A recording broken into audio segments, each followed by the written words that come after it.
Hello guys, and welcome back again. So we've got another air grid heater issue on this one. Unfortunately, customer can't afford a Monster Ram, so we're going back with the factory style air grid heater. But wait until you look at this one. It's nasty. So hold on just a sec.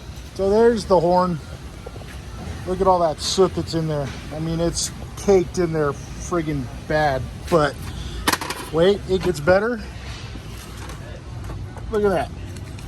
We are almost 100% plugged off. There's a couple little spots open there, spot open there. But more importantly, we got the whole stud. It is loose. Now he's been driving around for a while with this thing, so I hope that the nut's still there. Hope it hasn't fallen off. Hope he hasn't caused any catastrophic damage to the engine, but I don't know. We'll see. You know, this is prime candidate for a Monster Ram, and for those of you who don't like the Monster Ram and want something else, start your own YouTube channel, promote their stuff. I like the bank stuff because it works, because the R&D has gone into the product, and because it is superior to the rest of them.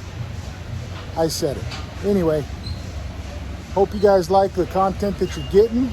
Keep watching if you do. Hit the like, subscribe, comment if you want. Anyway, thanks a lot, and hope you guys have a good day, good week. Talk to you later.